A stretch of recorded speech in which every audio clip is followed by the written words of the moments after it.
Et je pense que la Chine a énormément contribué à établir des infrastructures de base dans nos pays, que ce soit les routes, les fonds, les aéroports et les ports. Tout cela, c'est cela qui contribue à la création de la richesse, à augmenter la croissance économique de manière durable et inclusive. Il faut que nous renforcions cela. Et cela est la condition sine qua non du développement durable.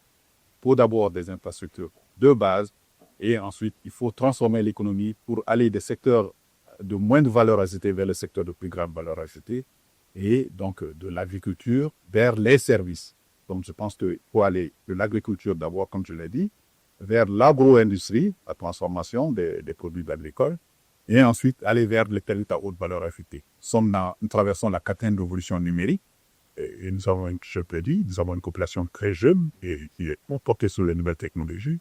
Mais il faut encore que les Africains aient accès à l'énergie et à l'Internet. Parce que la révolution numérique, elle ne peut pas se perdre dans l'accès à l'électricité. Et il y a encore 40% des Africains qui n'ont pas accès à l'énergie. Donc, vous voyez qu'il y a la marge.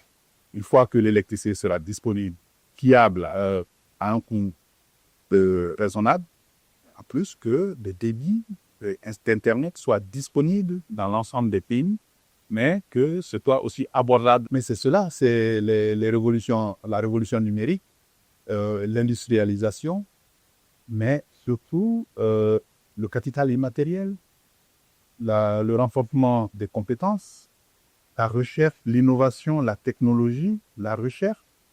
Cela, la Chine a fait un bond miraculeux.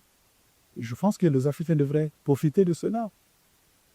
En tout cas, à travers un partenariat gagnant-gagnant. Et vous voyez quand même, encore là, c'est une question de vision stratégique et de leadership.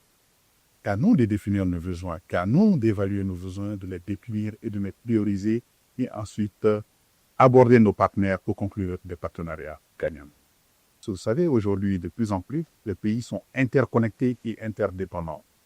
C'est le commerce mondial qui est à la base de la croissance mondiale. La Chine est la deuxième puissance économique mondiale, mais c'est grâce à son commerce extérieur, c'est surtout que, évidemment, elle arrive à concourir dans le reste du monde. La Chine connaît les besoins de la Chine, mais les Africains ils connaissent leurs propres besoins, de les établir et de se projeter dans l'avenir.